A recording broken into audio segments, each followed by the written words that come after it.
안녕하세요. 시대정신연구소입니다. 오늘은 미국 대선을 결정적으로 전망하는 시간을 가져봅니다. 과연 펜스 부통령이 선거 결과를 뒤집을 수 있을까? 원칙적으로는 불가능합니다. 정말 어려운 일입니다. 그러나 저는 감히 가능하다고 할 것입니다.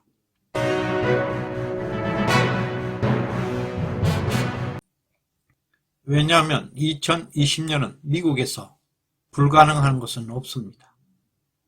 2020년 미국 대선은 불가능이란 없다는 것을 보여주었습니다. 2020년 미국에서는 무엇이든 가능한 것입니다. 트럼프 변호사 줄리아니에 따르면 이상한 폭탄이 터질 것이라고 했습니다. 핵폭탄이 터져도 미국은 민주당과 주류 언론들에게는 놀라운 일이 아닐 것입니다. 그렇지 않습니까?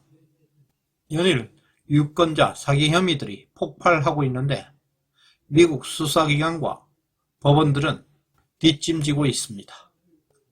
또 결국 12월 14일 선거인단은 조 바이든에게 차기 미국 대통령으로 투표했습니다. 그런데 이상하게도 7개 주 공화당 선거인단은 트럼프에게 투표를 던졌습니다. 이것부터 이상한 폭탄이 됩니다. 그러나 2020년 미국이기에 이상한 일이 아닙니다. 로이터 통신에 따르면 이론적으로 볼 때 7개 주에서는 어떤 선거 결과가 나오더라도 결투의 장이 될 것이라고 전망하였습니다. 트럼프에게 투표한 선거인단은 의회에서 임명한 것이 아니라 공화당에서 임명한 선거인단으로서 법적 지위는 없습니다. 그러나 이것조차 2020년 미국이기에 희박하지만 기회가 트럼프에게 주어져 있습니다. 지금 트럼프 진영에서는 2가지 소송을 진행하고 있습니다. 이 2가지 소송은 매우 중요한 소송입니다. 펜스 카드라는 것을 유력하게 만들 것입니다. 첫 번째, 미국의 보수주의 공익법률사무소 토마스 무어 소사이어티에서 제기한 소송입니다. 이것은 지금까지 한국에 제기된 적이 없는 소송입니다. 기본적으로 각 주의 주지사는 주의회에 회의가 열리지 못하도록 코로나 바이러스를 이용하여 회의 개최를 통제하고 있습니다. 이 소송에 따르면 코로나 바이러스에 의해서 모임을 통제하기 때문에 현재 주의회 의원들은 미팅을 가질 수가 없습니다. 11월 3일 선거일부터 다양한 방법으로 통제가 계속되고 있습니다.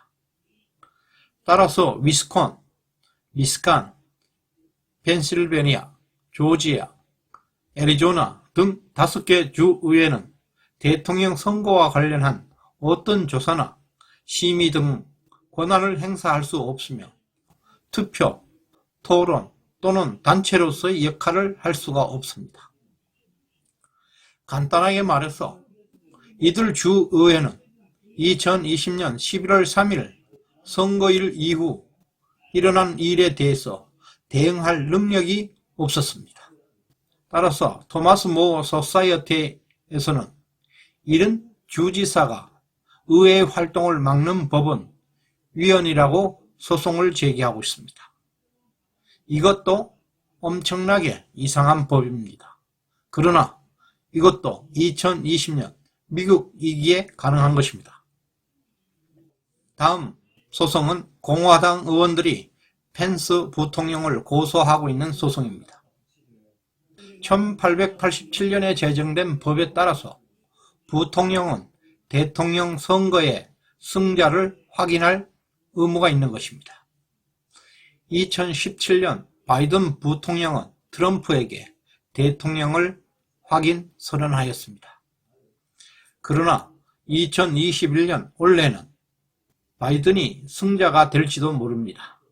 어쨌든 2021년 1월 6일에는 펜스 부통령이 4년 전 바이든 역할을 해야 합니다. 로이터 통신이 말한 대로 1월 6일은 두 개의 선거인단이 벌이는 결투의 장이 될 것입니다. 실제로 법적 지위가 없는 공화당 선거인단을 연방의회에서 합법적인 것으로 취급할까요? 가능합니다. 상원과 하원에서 한 사람 이상이 의의 제기를 하면 가능합니다. 이미 공화당 하원 의원 140여 명이 동참을 신청하고 있습니다. 그리고 상원에도 멋쟁이 조시 하월리 의원 등 6명이 동참 의사를 전해오고 있습니다. 물론 배신자들도 많이 있습니다. 4년 전 2017년 트럼프가 당선되었을 때 민주당 하원 의원들이 의의 제기를 하였습니다. 그러나 민주당 상원에서 반대하는 의원이 한 사람도 없었기 때문에 트럼프가 대통령이 되었습니다. 그러나 이번에는 하원과 상원 모두 이의 제기가 있을 것입니다.